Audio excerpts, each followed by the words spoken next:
নমস্কার বন্ধুরা, welcome to ইউনিকন। তো এটা হচ্ছে বদলা, এটাকে বলে রিভেঞ্জ।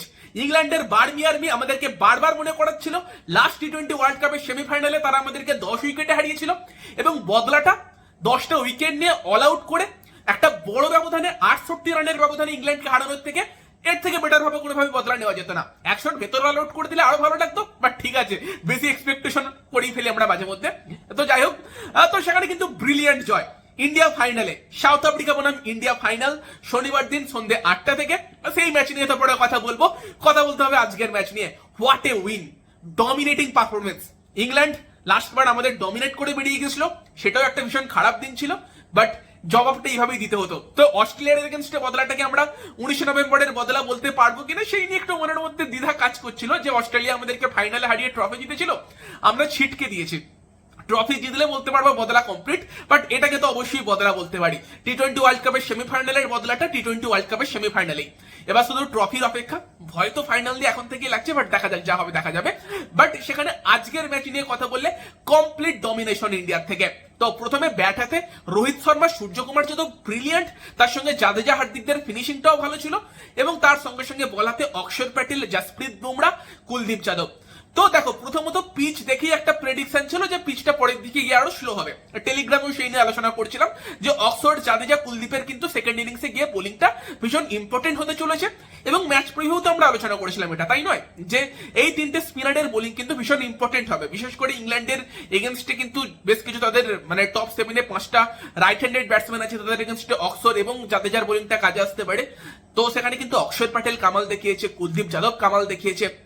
এবং সেখানে এই ম্যাচের হিরোদের কথা বললে অবশ্যই ব্যাট হাতে রোহিত শর্মা, তার সঙ্গে তোমার সূর্যকুমার যাদব ব্রিলিয়ান্ট ইনিংস এসেছে, রোহিত তো আলাদাই খেলছে, এবং বল হাতে কিন্তু অক্ষর প্যাটেল। অক্ষর কিন্তু এই টি20 ওয়ার্ল্ড কাপে ইন্ডিয়ার জন্য ভীষণ গুরুত্বপূর্ণ প্লেয়ার হয়ে উঠে এসেছে। যখন যেখানে দরকার, যখন ব্যাট হাতে, যখন বল হাতে কিন্তু হেভি কাজ করে যাচ্ছে। ব্রিলিয়ান্ট অক্ষর প্যাটেল, এবং তার সঙ্গে সঙ্গে অবশ্যই কুলদীপ বুমরা, তাদেরও প্রশংসা করতে হবে। তো ওভারঅল কিন্তু একটা কমপ্লিট জয়। এবং যদি আমরা ইন্ডিয়ার ব্যাটিং নিয়ে কথা বলি, ফার্স্টে ইংল্যান্ড টসে জিতে আর কি ইন্ডিয়াকে ব্যাটিং এ পাঠিয়েছিল, এবং ফার্স্টে কিন্তু আবারও বিরাট কোহলি ব্যর্থ। তো দেখো, আমার দুটো জিনিস নিয়ে এখনো প্রবলেম আছে, ফাইনালের আগেও প্রবলেমটা থাকছে। তার মধ্যে একটা হচ্ছে বিরাট কোহলির ফর্ম। এবার বিরাট কোহলিকে অনেক ডিফেন্ড করেছি, তবে ভাবছিলাম সেমিফাইনাল, ফাইনালে গিয়ে তার ব্যাট চলবে, সেমিফাইনালেও কিন্তু চললো না। এবং বিরাট কোহলি অ্যাকচুয়ালি এমন ক্রিকেট খেলছে যেটা দেখতে খারাপ লাগছে। তো বড্ড বেশি ব্লাইন্ড স্লগিং করতে গিয়ে আউট হচ্ছে। দেখো, অ্যাটাকিং ইন্টেন্ট অবশ্যই ইন্ডিয়া যেটা এনেছে, ফিয়ার অফ ফেলিওরকে ভুলিয়ে, সেটা কিন্তু ডেফিনেটলি ইন্ডিয়াকে হেল্প করছে, এবং সেখানে প্রথম 6 ওভারটাকে ম্যাক্সিমাইজ করার চেষ্টা চলছে। তবে অ্যাটাকিং ক্রিকেট খেলা মানে এই নয় তো যে অ্যাটাকিং ক্রিকেট খেলতে গিয়ে ব্যাট থেকে রান আসবে না। তবে বিরাটের ব্যাট থেকে কিন্তু রান আসছে না। আইপিএল এর সময় অ্যাটাকিং ক্রিকেট খেলেছে, তার ব্যাট থেকে রান এসেছে। তো জানা না ভাই, ফাইনালে এসে গেলেই ভালো। তো সেখানে কিন্তু বিরাট কোহলি ব্লাইন্ড স্লগিং করতে গিয়ে খুব বাজেভাবে আউট হলো। তার আগে একটা 6 মেরেছিল, এবং সেখানে কিন্তু কোহলির খেলাটা দেখতে খারাপ লাগছে। ডিফেন্ড অনেক করেছে কোহলিকে যে সেমিফাইনালে খেলবে, ফাইনালে খেলবে, বাট বলতেই হচ্ছে যে কোহলির খেলাটা খারাপ লাগছে। এবং বিরাট কোহলি এমন একটা প্লেয়ার যে কিন্তু টি20 ওয়ার্ল্ড কাপে ইন্ডিয়াকে একা টেনে নিয়ে গিয়েছে আগের কয়েকটা বছর। তবে এই বছর এসে কিন্তু বিরাটের ব্যাট চলেনি, ইন্ডিয়া ফাইনালে এসেছে, ট্রফি জেতার ভালো সুযোগ আছে, হোপফুলি ফাইনালে সেটা কোহলি করতে পারবে। তবে তার পাশাপাশি কিন্তু রোহিত শর্মা আগের দিন অস্ট্রেলিয়াকে মেরেছিল, আজকে ইংল্যান্ডকে মারলো, আলাদাই ফর্মে আছে। রোহিতের যা ব্যাটিং ভাই, ব্রিলিয়ান্ট আলাদা ব্যাটিং হয়েছে। তো এই পিচটা কিন্তু রীতিমতো টাফ ছিল, সেটা যখন আদিল রশিদ, লিয়াম লিভিংস্টন তারা বোলিং করছিল তখন আমরা দেখতে পেয়েছি। এবং সেই টাইপের পিচে রোহিত যেরকম ব্যাটিং করেছে, 39 বলে 57 রানটা কোনো 100 থেকে কম নয়, ফ্ল্যাট পিচে আর কি। রোহিত ব্রিলিয়ান্ট, 6টা 4 মেরেছে, 2টো 6 মেরেছে, রান রেটটাকে বজায় রেখেছিল, দারুণ ইনিংস খেলেছে। এবং ঋষভ পন্থ আসে বিরাট কোহলি আউট হবার পর, পন্থ কিন্তু খারাপ ভাবে আউট হয়। পন্থের ব্যাট থেকেও কিন্তু শেষ কয়েকটা ম্যাচে রান আসেনি। প্রথম দিকে শুরুটা পন্থ ভালো করেছিল, তবে তারপর সূর্যকুমার যাদব আসে। রোহিত, সূর্যকুমার, হার্দিক পান্ডিয়া, এই তিনজন কিন্তু মানে ভারতের ওয়েস্ট ইন্ডিজে আসার পর থেকে ব্যাটিং এর সব থেকে বড় ভরসা উঠেছে। এবং সূর্যকুমারও ব্রিলিয়ান্ট একটা ইনিংস খেলে।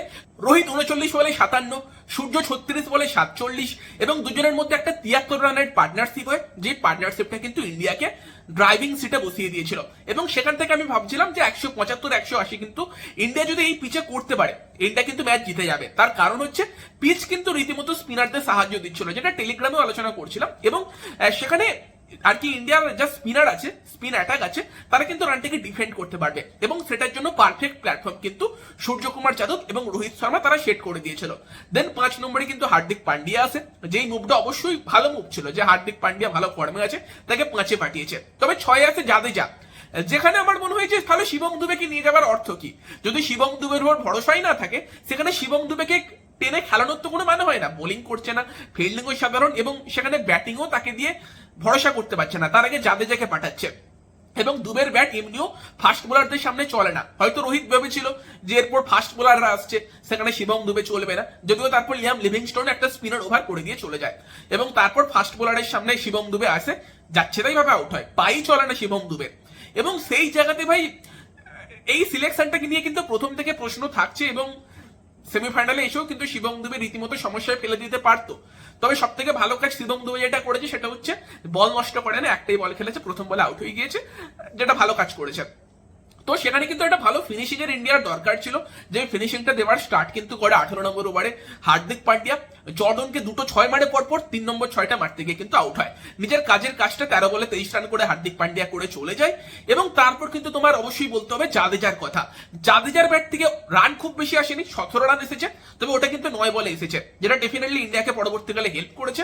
এবং অক্ষর প্যাটেলও 6 বলে 10 রান করেছে। তো সেখানে যদি ওভারঅল আমরা দেখি, হার্দিক পান্ডিয়া, জাদেজা এবং অক্ষর প্যাটেল মিলে কিন্তু 28 বলে 50 রান অ্যাড করেছে। এটা অবভিয়াসলি ইন্ডিয়ার জন্য একটা ভালো ফিনিশিং আমরা বলতে পারি। তিনজনে মিলে কিন্তু ইম্প্যাক্টফুল ইনিংস খেলে ইন্ডিয়াকে ভালো ফিনিশিংটা দিয়েছে এবং ইন্ডিয়া সেখানে 175 আমার এক্সপেকটেশন ছিল, 171-এ পৌঁছে গেছিল, যেটা কিন্তু ডেফিনেটলি ডিফেন্ড করার মতো স্কোর ছিল এই পিচে।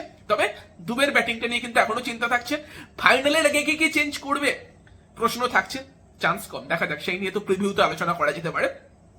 তো ইন্ডিয়া একটা ভালো স্কোরে পৌঁছে গেছিল এবং যে বোলিং অ্যাটাক ছিল আমরা এক্সপেক্ট করছিলাম ইন্ডিয়া রানটাকে ডিফেন্ড করবে।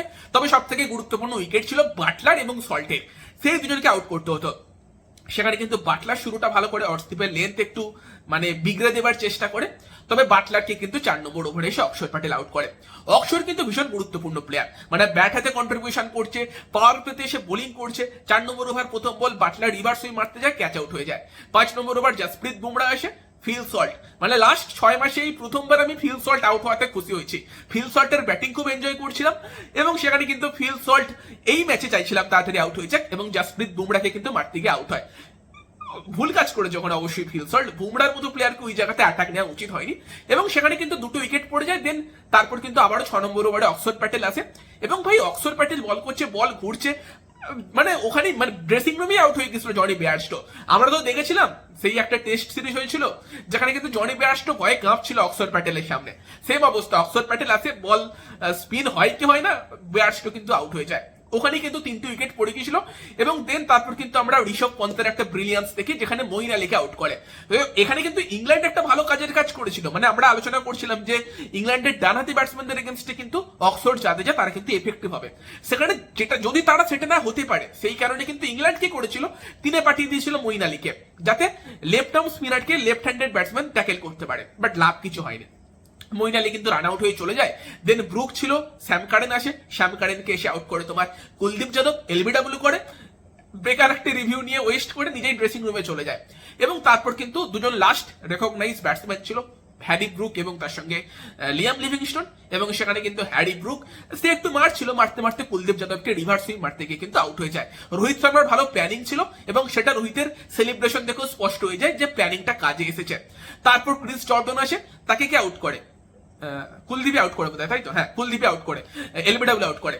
এবং তারপর গিয়ে কিন্তু জোফরা আর্চার, জোফরা যদিও লাস্টের দিকে 1-2 6-4 মেরেছে, নয়তো 100 মধ্যেই ইংল্যান্ড অল আউট হয়ে যেত, তবে জোফরা আর্চার কিন্তু লিয়াম লিভিংস্টোনকে রান আউটও করিয়ে দেয়। দেন আদিল রশিদ আসে, আদিল রশিদকে ব্রিলিয়ান্ট রান আউট করে কিন্তু সূর্যকুমার যাদব, এবং তারপর গিয়ে কিন্তু জোফরা আর্চারকে জসপ্রীত বুমরা আউট করে দেয় এলবিডব্লিউ।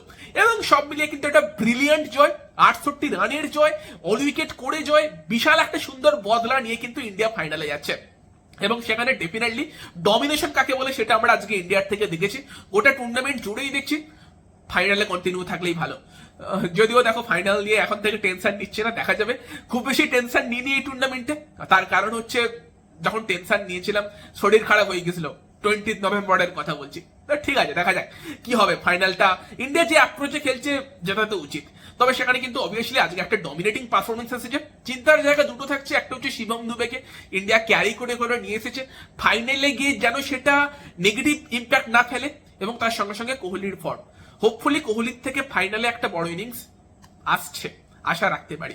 বাট রোহিতের ফর্মটা যদি ফাইনালে কন্টিনিউ থাকে, অবভিয়াসলি ইন্ডিয়া কিন্তু অনেক অ্যাডভান্টেজে থাকবে, রোহিত যে ব্যাটিং করছে সঙ্গে সূর্যকুমার। তো ওভারঅল তোমাদের মতামত জানিও আজকের ম্যাচ থেকে, রোহিত সূর্যকুমারদের ব্যাটিং, তারপর অক্ষর প্যাটেল, বুমরা, কুলদীপ, তাদের বোলিং কেমন লেগেছে, এবং এই বদলাটা 10 উইকেটে হারের বদলা 10টা উইকেট নিয়ে আলাদাই ভাই বদলা ছিল, এবং ইন্ডিয়া ফাইনালে। তো তোমাদের মতামত জানিও, ভিডিওটা ভালো লাগলে ভিডিওটাকে লাইক করে দিও, শেয়ার করে দিও, আমাদের চ্যানেলে প্রথমবার এলে আমাদের চ্যানেলটাকে সাবস্ক্রাইব করে নিও। দেখো এমনিতে আমার জ্বর হয়েছে, গলাও ভীষণ ব্যথা, তাও ভাই ইন্ডিয়া জিতেছে তো জোশটা আলাদা লেভেলের আছে, তো এনার্জি নিয়ে ভিডিওটা বানাতে পারছি। ভাবছিলাম যে বানাতে পারবো কি পারবো না, বাট ইন্ডিয়ার জয় ভাই সব জট্ট ছেড়ে সেরে গেছে। তো চলো ভাই, এই ভিডিওতে এই পর্যন্তই, বাই বাই।